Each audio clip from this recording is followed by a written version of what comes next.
Individual insurance policies continue to be canceled. The president has proposed a fix. What is the future of Obamacare? Former Speaker of the House of Representatives and author of the new book, Breakout, Newt Gingrich, will react live. And later, we'll analyze the U.S. Conference of Catholic Bishops meeting that wrapped up in Baltimore. What will their decisions mean to Catholics in the pews? Papal biographer and author of the new book, Roman Pilgrimage, George Weigel, will tell us. The World Over Live begins right now.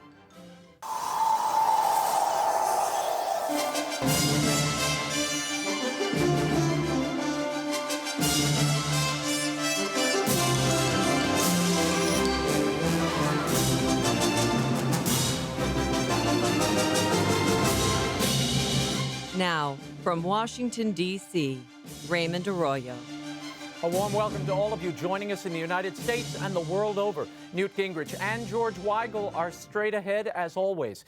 If you have a question about Obamacare or anything at all, particularly for Newt, make sure you call us now. The number, 800-221-9460 in the U.S., internationally 205-271-2980. And you can also send me tweets throughout the program at Raymond Arroyo or drop us an email, worldover@EWTN.com. Lots of info there. Now let's get to the brief. News from the world over this week. The suffering continues in the aftermath of super-typhoon Haiyan that plowed through the Philippines on November 8th. Over 11 million people in the region have been affected by the storm. The death toll has climbed to nearly 2,500, with close to 700,000 displaced from their homes, according to UN statistics. Joining me now to tell us what she's hearing from her family contacts on the ground in the Philippines is the Executive Director of the Filipino Family Fund, EILEEN Cosby. EILEEN, thanks for being with us. Thank you, Raymond. What are you hearing? There is a lot of devastation. There's a lot of chaos. Finally, someone has heard our prayers, and we have had a chance now to have aid to another airport in Giwan. That's where my family is from.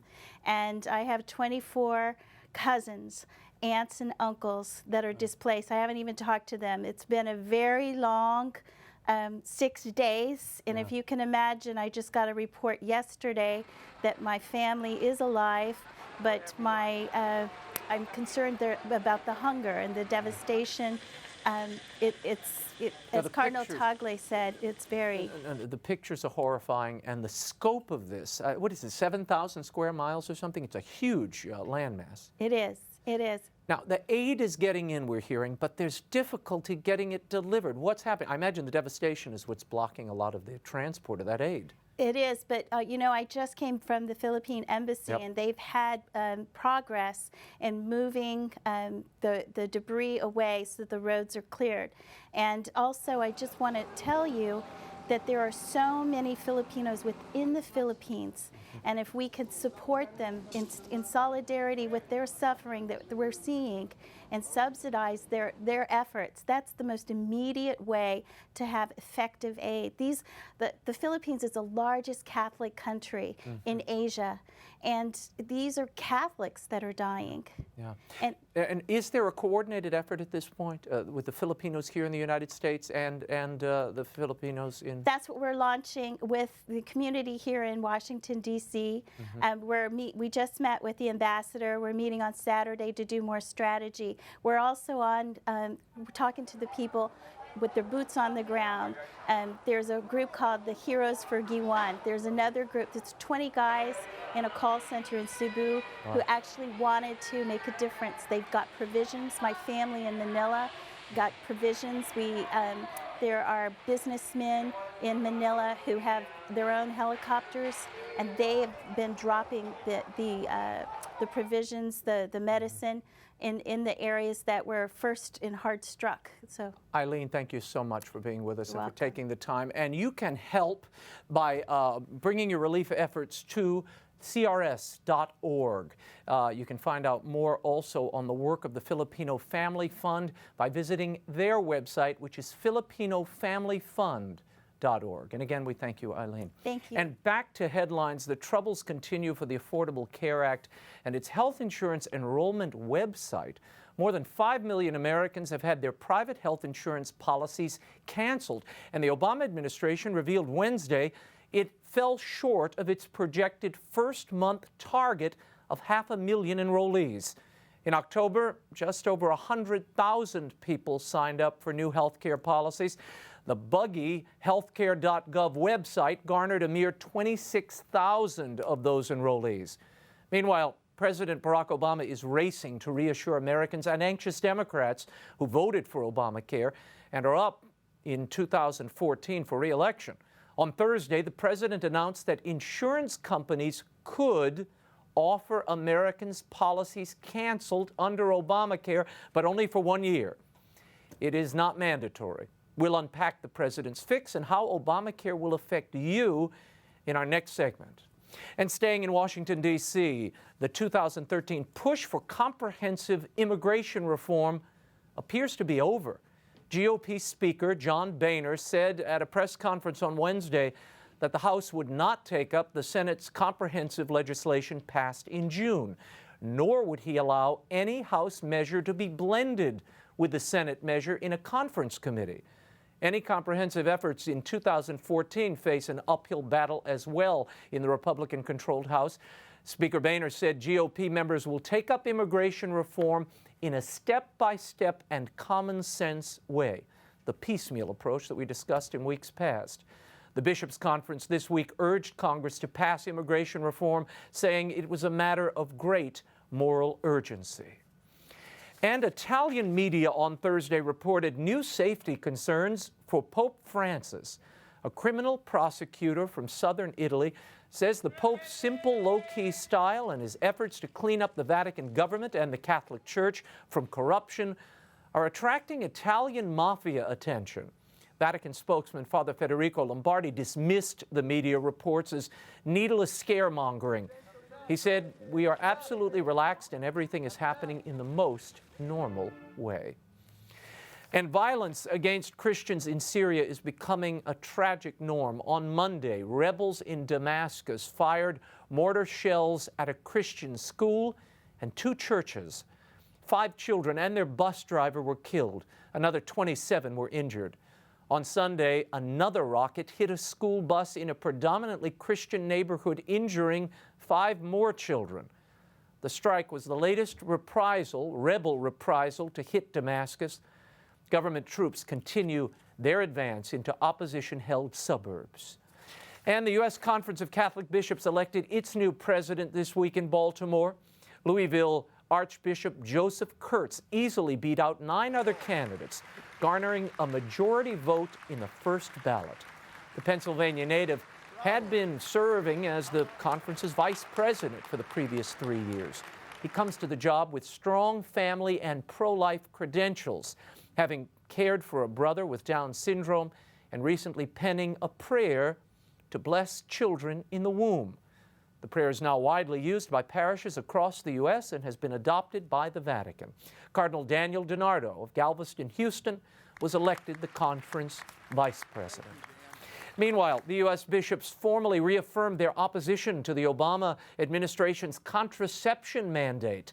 The special statement adopted by the bishops read in part, "With its coercive HHS mandate, the government is refusing to uphold its obligation to respect the rights of religious believers.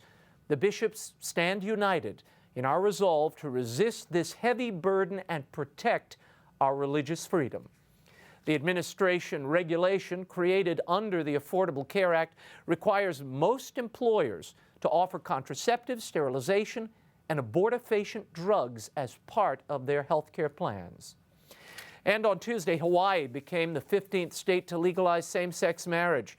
The State House voted 30-19 and the Senate 19-4 to allow gay marriage. Governor Neil Abercrombie signed it into law on Wednesday.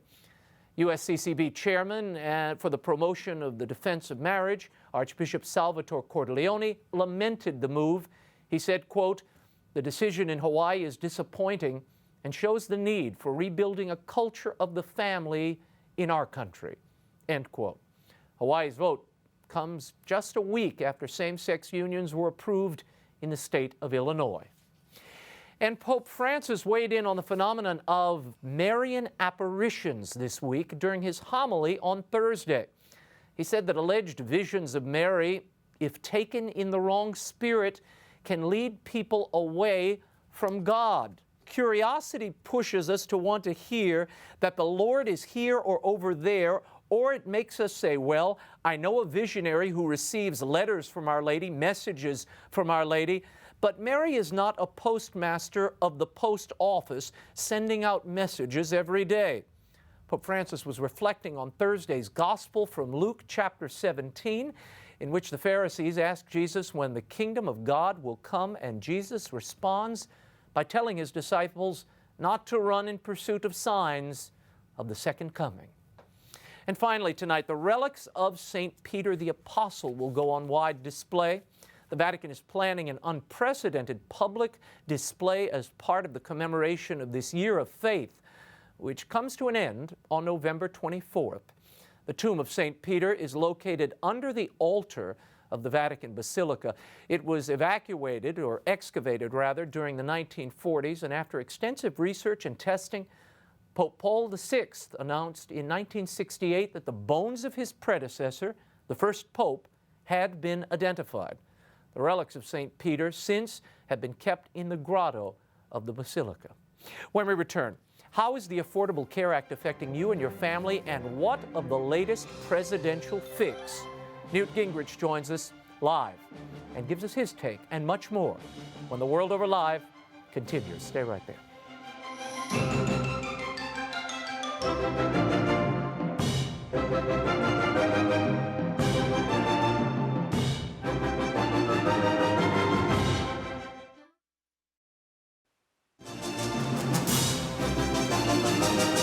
Now, once again, Raymond Arroyo.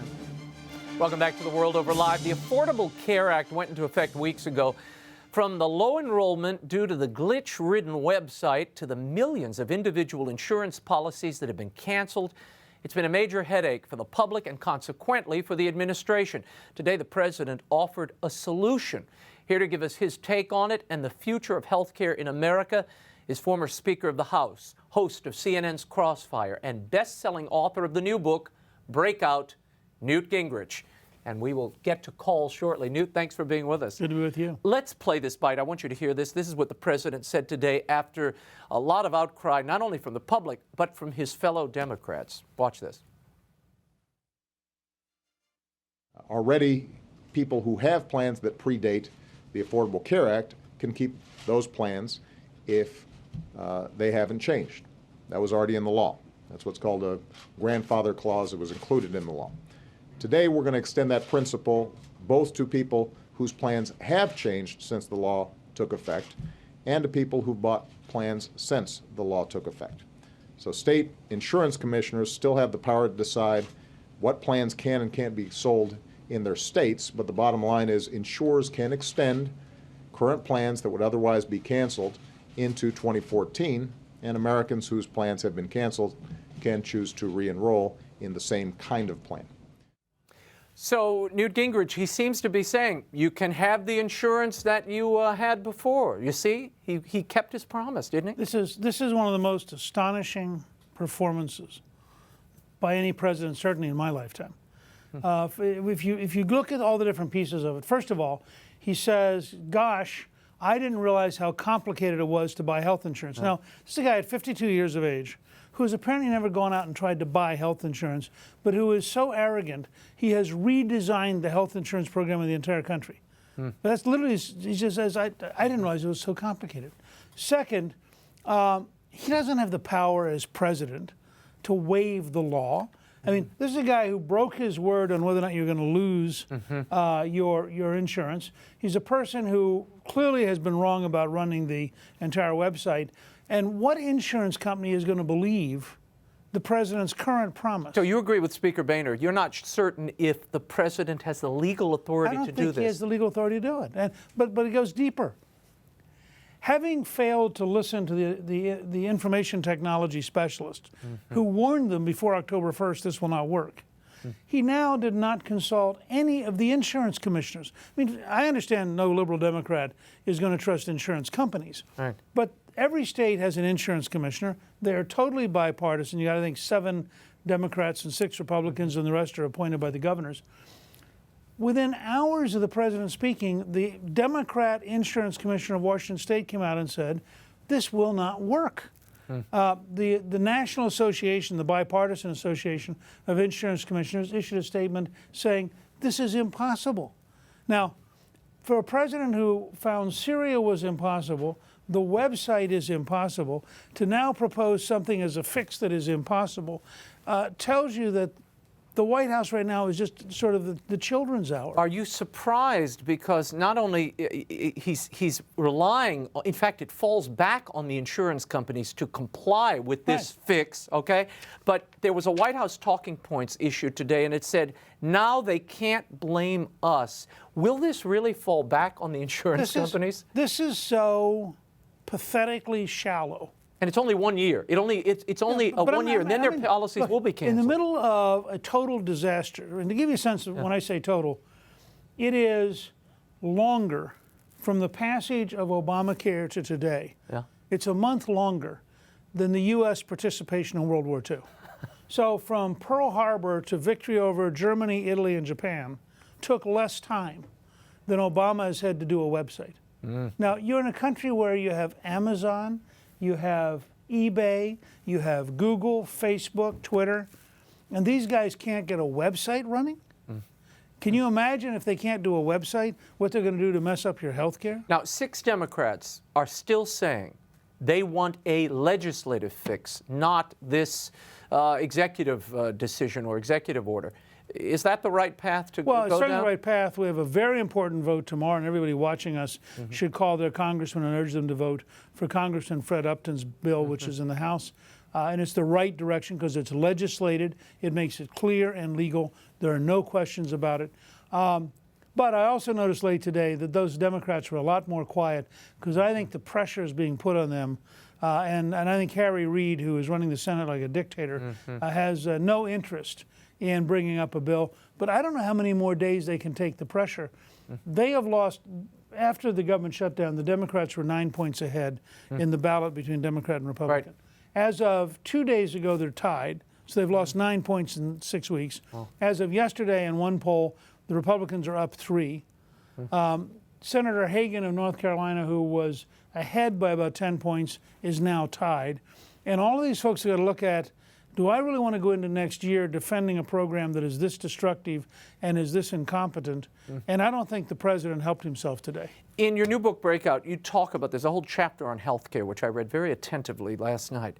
And really, you talk about medical advances and technology being the coming salvation, if you will, for healthcare.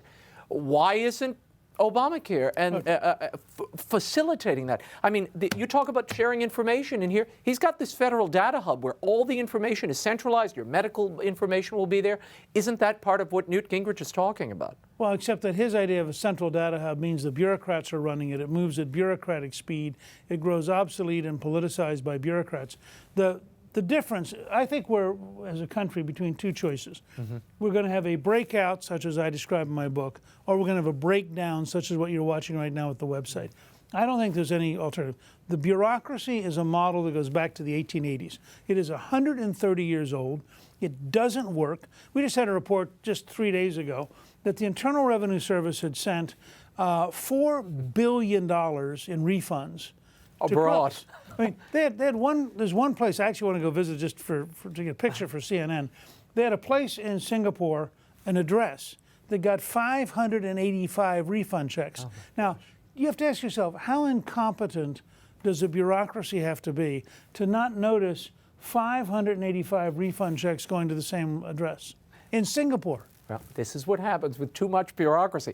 Let's talk about something you mentioned in the book, regenerative medicine, and the advances we're seeing there. This gets very little coverage. Why do you see that as a sign of hope in all of this? It's what's wrong with all the modern news media. If it's trash, if it's gossip, they can spend endless hours. If it's really great, exciting breakthroughs, it's too boring. Regenerative medicine is when you take cells out of your body and you culture, you grow them. Now, the reason that matters is this is not a transplant. This is a replant. Your body doesn't reject something that comes from you. So you don't have to take all those various medicines and drugs to stop it from rejection. What doctors have started to learn how to do is to take that, grow a large number of cells, and then use a 3D printer. This sounds like science fiction. No, it's amazing. This is an amazing thing in the book. They use a 3D printer. They can print a kidney, a spleen. In Texas, Governor Perry was telling me they now have a Texas transplant or a Texas Regenerative Medicine Center headed by a woman doctor who has used a 3D printer to create a human heart. Wow. And hip. They talk about hip replacement in the book. That's right. There's actually a competition between using 3D printers to manufacture a highly personalized hip or using regenerative medicine to grow your own hip. Wow, unbelievable. But might these things be stymied because so much of the money is now being diverted on the federal level to operations and bureaucracy to get people to sign up? It's worse than that. The pioneers of the future find that when they get to Washington, there are prison guards of the past. In the case of regenerative medicine, the biggest prison guard is the Food and Drug Administration, which is made up of people who studied biology 40 years ago. They have no idea what regenerative medicine is. Their entire model of approval is wrong. And I'm told by scientists who are working in this field that while all the great scientific breakthroughs are in American laboratories, paid for largely by American research grants, the odds are very high that Singapore, Japan, China, India, Europe will all see the products before we do because our very own bureaucrats will stop them. Unbelievable. We're getting a lot of emails, and I want to get to some of them in a moment. I have to share this with you. I think it shows a bit of desperation. We'll put this up on the screen. In Colorado, to get young people to sign up for these exchanges, and they must have young, healthy people signing up or the whole system will collapse. They have this ad, and it's pitched toward women, and it's all about contraceptives. And it says, got insurance, let's get physical, OMG, oh my God, he's hot. Let's hope he's as easy to get as this birth control. My health insurance covers the pill, which means all I have to worry about is getting him between the covers. I got insurance. Now you can too. This tells you what? Well, look, we're in a cycle, I describe it as the Kardashian culture, where we have no memory, we have no restrictions, we can do anything we want to, and you take an ad like that and you start by saying, okay, first of all, if you intend to sleep around, you do need to be informed that birth control pills do not stop sexually transmitted diseases. It's like that, but it's a health. Crazy. But worse than that, it's encouraging the bad behavior that's going to cost us more money. Look, hedonistic narcissism is the current model of the left. And this kind of ad is an exactly perfect model of what it is that they are suggesting, their vision of the world and how the world would operate. I might point out, by the way, that Obamacare has a marriage penalty of up to $10,000. If you're 64 years old and you each earn $32,000 a year, if you get married, or $30,000 a year, if you get married, you have a $10,000 marriage penalty. These things are written by people who have no idea the damage they're doing. This particular set of ads, they also had one which showed a bunch of guys who were basically drunk standing on a keg, and the idea was, isn't this great? You can now fall and break your leg while you're drunk because you have health insurance. And you don't have to spend your beer money. Don't tap into your beer money is what the line said. It's unbelievable. It's like the ferries coming are going to pay for your health insurance. We're getting a lot of questions, and they all have this shape. What impact do you see, with all of your experience of both history and as Speaker of the House here, where do you see this Obamacare leading the average American, the one sitting home tonight? They might get their insurance now through their employer. How long do you think that's going to go on? Well, people are upset right now because about 5 million people are losing their insurance. In October of next year, according to the U.S. government's own documents. The CBO report. No, this is actually Health and Human Services estimate. There'll be 93 million people next October threatened with losing their insurance. This is the greatest disaster of a rollout we have seen, certainly in our lifetime. And it is going to get worse, not better. And the more we learn about it, the more destructive it's going to be. I believe it's going to start getting modified and repealed this spring. I think what Congressman Fred Upton is doing is right. I don't think you can run in and say, sign the repeal of Obamacare. I mean, this is the President of the United States. It was his biggest deal. But you're going to find rolling repetition, almost like salami slices, where this is crazy, let's fix it. For example, the fact you have people, as a woman today reported in Forbes, who cannot go to her cancer doctor. Right. Now, that's just wrong. The Moffitt Cancer Center, in the greatest cancer center in Florida, has been cut out of an AARP health insurance. You say it's a disaster, but I've spoken to people earlier in the week that said, you know what, there's a lot of bumps along the road, but it's getting us where we have to be, which is universal health care. Oh, I think there are, on the left, their answer to this is going to be, no matter how bad it is, what we need is single payer, and let's fix it. And I think conservatives better understand we need to have a very clear alternative that moves us back to individual choice and to the patient and the doctor working together. I'm going to ask you what that alternative is in a moment. I want to go to the phones. Julie, you have a question. What's your question? Oh, can't hear Julie. Oh, it's not a question. It's there a you are. comment. Okay, go ahead. I used to work for CMS. Can you hear me? Yes, I can hear you. Go ahead. Yeah. Yes, I used to work for CMS in the health insurance reform provisions. We implemented the provisions in 1996 that were part of Title I of HIPAA, and we had to work with DOL, Treasury, and the National Association of Insurance Commissioners. Well, Kathleen Sebelius was the president of the National Association of Insurance Commissioners. And for her now to claim that, oh, we didn't know this was going to happen, is totally disingenuous. She knows that market inside and out. And for them to claim that they didn't know all these people were going to lose coverage is the biggest lie that I've heard throughout this whole thing. And so many things that were accomplished by HIPAA that have not been recognized that are now claimed by Obamacare. Thank you, Julie. Yeah, as Newt was saying, these estimates were in the HHS was already making these projections. And the other thing I find fascinating, if you listen to the president today, at one point he says, do you really think I'd have gone out there and said that this is going to work if I'd known it wasn't? Which raises the following question. Most important domestic effort, $600 million spent. If nobody on the president's staff had the courage to walk in and say, you know, Mr. President, this isn't going to work, what is he learning about Iran? What's he learning about Syria? What's he learning about North Korea? I mean, I'm a little frightened if you have a president who tells you with a straight face, A, he didn't realize that buying insurance was complicated, and B, he had no idea the website wasn't going to work. What about this HHS mandate? The Catholic bishops have again renewed their vow to stay in that same position of resistance to this HHS mandate? Not just on this issue, but on a whole range of issues, including adoption services and others. We need a federal law that implements and protects the First Amendment and the right of freedom. As you know, Calista has several books now in which Ellis the Elephant introduces 4 to 8-year-olds to American history. And she points out in these books, the origin of America was people who came here to have religious freedom. And to watch the left now basically argue that sexual values trump religious liberty is, I think, just, it is America turned upside down. What is the alternative? That is what I constantly hear when I'm in this building behind us. The Republicans have no alternative to Obamacare. So all they want to do is attack the president and his agenda. It's just plain not true. There are a number of members of Congress, Steve Scalise of the study committee, they have a bill with over 100 co-sponsors.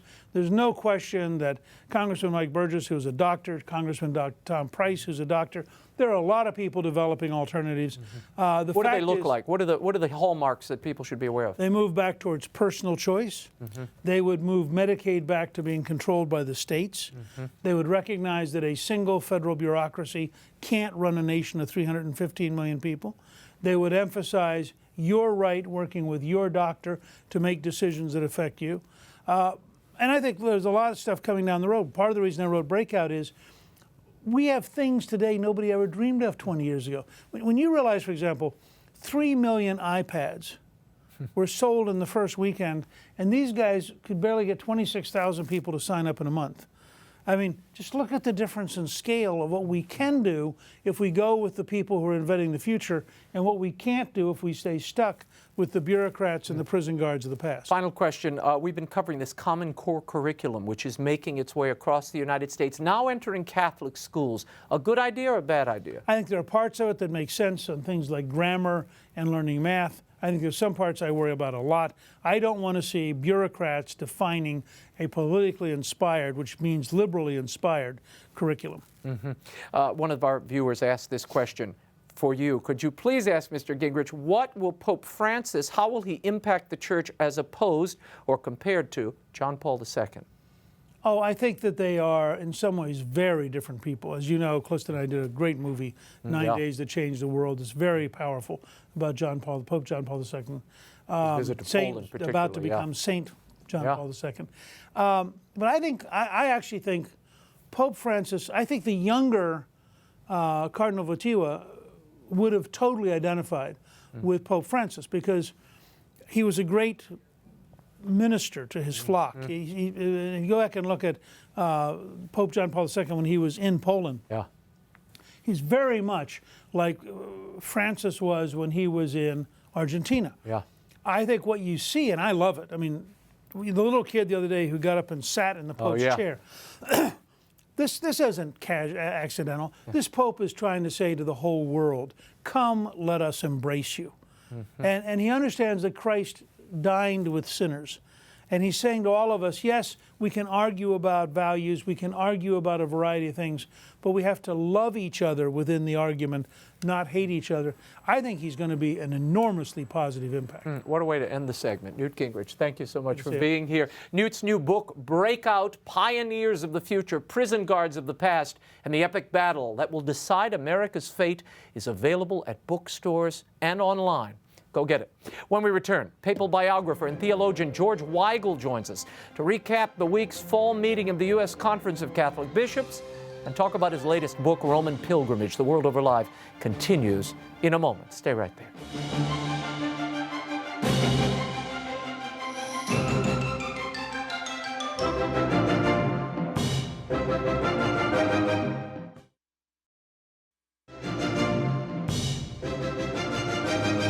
Archbishop Kurtz. Hallelujah. All right?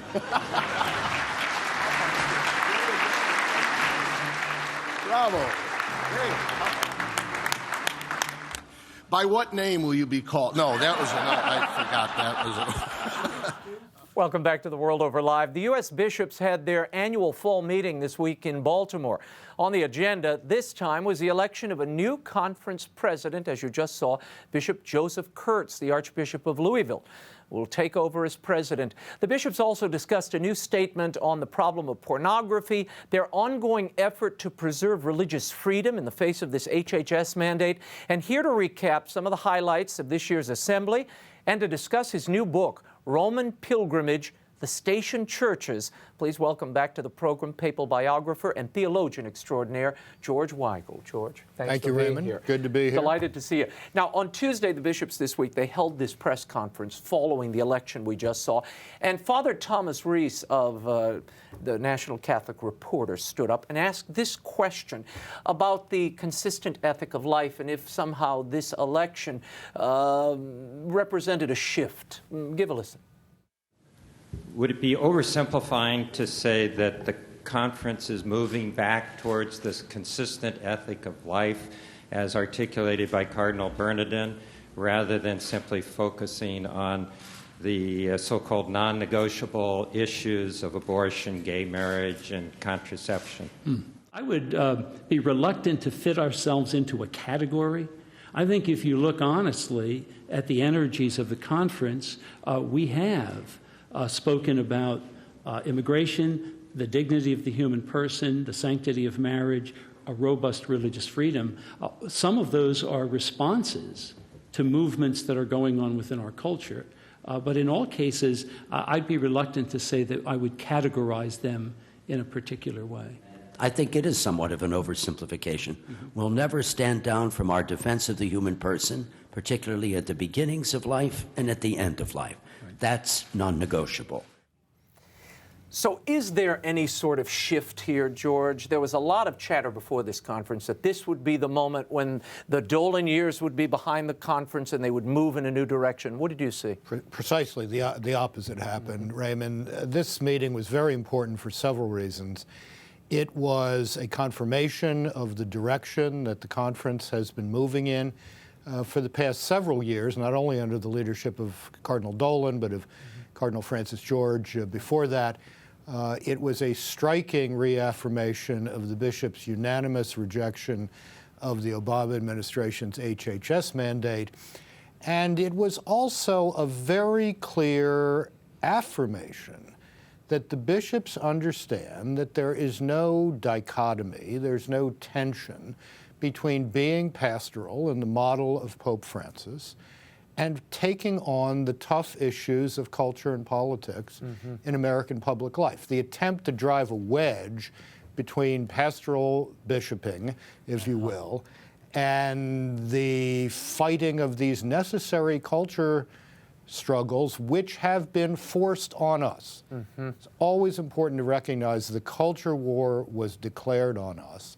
That attempt to drive a wedge between the two of those has absolutely failed this past week. Now, some have used what we're about to hear as evidence that there is indeed a wedge or a separation between the pastoral versus the ideological. This is Papal Nuncio Carlo Maria Vigano.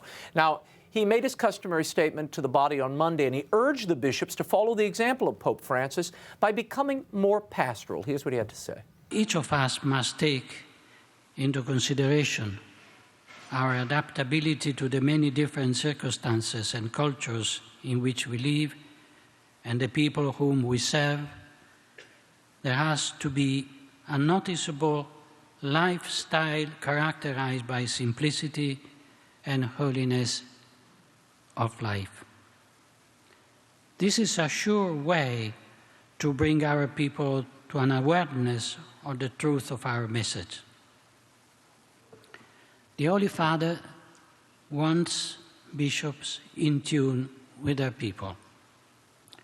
When this past June, I met him in the simple apartment of Casa Santa Marta for a fruitful discussion, he made a special point of saying that he wants pastoral bishops, not bishops who profess or follow a particular ideology. George Weigel, what does he mean then when he says particular ideology? Who are the ideological bishops that are being called out here? Archbishop Vigano, I think, is one of the most impressive men who has served as nuncio in the United States in my lifetime. He knows that there's no wedge to be driven between pastoral sensitivity and crisp leadership, and he's seen that exemplified in Cardinal Dolan over the past 3 years. It's very important to remember what Archbishop Vigano quoted at the end of his statement to the bishops, namely an obscure Polish cardinal, then obscure, named Karol Wojtyła, at the 1976 Eucharistic Congress in Philadelphia, urging the bishops to recognize the gravity of the threat to the dignity of the human person in Western culture at this moment in history. It was not an accident that Archbishop Vigano cited that statement from the man who is about to become St. John Paul II in concluding his remarks. Yeah, there was that stunning line about this is the moment when the church and the anti-church are in conflict. Absolutely right. It's pretty prophetic. But I want to return to that question. What ideologues then is he talking about? What does he mean by ideologues? I really don't know. I mean, I think what Archbishop Vigano is suggesting to the bishops is what Pope Francis has been suggesting to the bishops, namely that episcopal lifestyles and modes of governance have to be aligned with the pastoral character of the bishop's office, period. That's what's at issue here. And I think the vast majority of the bishops of the United States do live precisely what they profess. I want to share this with people. The controversy surrounding Catholic relief services and their alleged involvement with groups opposed to church teaching was addressed during the fall meeting. Archbishop Joseph Naumann of Kansas City raised the matter with Bishop Gerald Kakanas of Tucson. Listen to this. It's so important, I think, that our people have a way of responding to these great human needs where they know that the money that's being used is being used with the principles of the gospel. I think in terms of the criticism, part of that criticism revolved around the partnerships. And one of the critiques I saw was saying encouraging CRS to use the same criteria that CCHD is using when we went through kind of a similar criticism at that time. Are we using at least the same standards that CCHD are? Thanks, Archbishop Naumann. Humanitarian assistance is very different than assistance here in the United States and partnerships that need to be formed in order to do one's work. First of all, most of our partners are church partners. But in order to do humanitarian work, it's necessary to work with other major international organizations. Sadly, most of those organizations do not hold or carry out the teachings of the church as we understand them. And this is sad, this is disappointing. Nevertheless, it's important in order to do humanitarian work around the world that we partner with organizations that sometimes are not in keeping with our teaching, but only on projects that are clearly within the bounds of our teaching.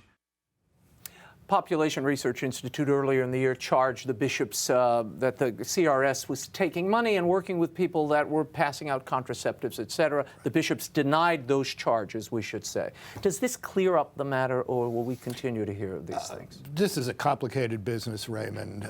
Development assistance, humanitarian assistance abroad always is. But I think there are a couple of points that can be made. First of all, there is a real determination on the part of the majority of the bishops of the United States that CRS has to emphasize the C in CRS, that this is to be Catholic relief services aligned with the truths of the gospel. Secondly, I think as CRS, which does wonderful work, goes forward, you will see that concern more and more front-loaded into its planning and its humanitarian assistance. And I think the standout was this special statement the bishops released following the conference, which was reiterating their vow, really, to resist the HHS mandate. All the way, and unanimously adopted by the entire body of bishops. There has been no crack in the facade, no matter how many people have tried to drive that wedge in there. It hasn't happened. This is an enormous tribute to the leadership of Cardinal Dolan, and I have every expectation that Archbishop Kurtz will continue that strong leadership into the future. I want to talk about this absolutely beautiful book, Roman Pilgrimage, which is so, I saw it on a bookshelf before it was sent to me, and I have to tell you, it's not only pretty on the outside, it's gorgeous on the inside as well. Tell me why this book. This was the idea of station churches. This is lost on a lot of people, but there's an American root in Rome that sort of hearkened its revival. The Station Church pilgrimage goes back to the very origins of Christianity in Rome and the first centuries of Christian life there. It was the normal way the Pope celebrated Mass with the people of the Church of Rome in much of the first millennium of Christian history. And this tradition shaped the development of the Roman liturgy of Lent for centuries. The tradition of going on this pilgrimage to 40 churches around Rome, each day of Lent having a specific church assigned to it, died out in the second millennium of Christian history, but then was revived in the 1970s and 80s by the North American College in Rome. It's now an enormous affair. Hundreds of people every morning at 7 o'clock are walking through the streets of Rome to the Station Church of the day for the English language Station Church Mass of the day. And I thought it was important to bring this phenomenon to life in a book so that people could go to Rome at home and participate in this pilgrimage in the quiet of their study, of their living room. And hopefully this will encourage people to go to Rome and take part in a little bit of this over the course of their Catholic life. And each day of Lent, it's a meditation not only on the doctrine of the Church and the teaching in this Lenten journey that you really feel a part of through your commentary throughout, but Liz Lev's description, and she has boxes in each chapter. Tell us about those, what she brings to the game here. Each day has my commentary on the liturgical text of the day, both Mass and the Office of Readings from the Liturgy of the Hours, and the scintillating, brilliant concise description of the art and architecture of each church that we've come to expect from Liz Lev, who is simply the best Anglophone art and architecture guide in the city. Each day also has the photographs of my son Stephen, who was the photographer on the project. So it's a three-person book. It's a three-author book. And it was a great project to do together. I want you to comment on some of these beautiful pictures, and I know they will evoke not only some of your commentary throughout, but memories of going there. And I imagine this was a great journey for a father and son to go on together. 2 months together, and we enjoyed it the whole time. Let's talk about this shot. It's St. Cecilia in Trastevere. It's the holy ceiling with the angels. What do you think of when you see that? Santa Cecilia in Trastevere, St. Cecilia in Trastevere, is one of the hidden gems of the Station Church pilgrimage. A lot of people know St. Mary in Trastevere, Santa Maria in Trastevere. Santa Cecilia nearby is the site of the martyrdom of the patroness of church music. It includes a stunning sculpture of the uncorrupt body of the saint, discovered during the Renaissance and then sculpted from that vision by Stefano Maderno. It's a beautiful, beautiful church that very few people know about, and I hope discover during this. No, it's gorgeous. And then the next stop on our little tour is St. Cosmas and Damian, and there's this beautiful mosaic in the apse. Tell us what that represents. I love this church. It's near the Colosseum. When I first went in it 25 years ago, I stupidly said to the person I was with, "That's a very interesting mosaic. Was it done in the 1920s?" Because it reminded me of the Art Deco. And they said, "No, you're off by about 1,500 years." It was done in the 6th century. Wow. And as Liz explains in her piece of that particular day, it's one of the last expressions of artistic realism in Rome. You can see shadows under the feet of the apostles and whatnot. Before this whole pattern of iconography got formalized and stylized. It's absolutely stunning. What has been the reaction of people to this book? Everyone says it's absolutely beautiful. Very few people have heard of the Station Church pilgrimage, so I'm glad that they're discovering it. And I'm very grateful to Basic Books for making the investment in putting out this kind of a product, which is both handsome and elegant in the form you have it. It is. And utterly stunning in the e-book form, in which all of the photographs are in color. You tap on them twice. They zoom out. You can see remarkable detail. You can really explore it in a different way. Yeah, Stephen, my son, did a magnificent job of photography here. And then his editing skills are simply remarkable. Well, it is truly remarkable. And you know what? I think the Weigels have a future here. I think you're going to find yourself Roman tour guides before this is over, George. As long as Liz is along to tell us what's George's going on. book, Roman Pilgrimage, The Station Churches, is published by Basic Books. It's available at bookstores everywhere. And as you heard online, you don't want to miss it. That is all the time we have for now. Until next week, the show continues on Facebook and Twitter. Like me on Facebook and follow me on Twitter. The links are at RaymondArroyo.com. By the way, if you sign up for my free e-blast, I'll send you exclusive content each week. Go to the center of the website page at RaymondArroyo.com. And be sure to join the program next week for my exclusive interview with the star of the hit CBS series Person of Interest. Our friend Jim Caviezel will be here. I caught up with him recently in New York, and we want to share that with you. In the meantime, we'll be scouting the world over for all that is, seen and unseen. On behalf of the staff and crew of EWTN News, thanks for watching. I'm Raymond Arroyo from Washington, D.C. Good night.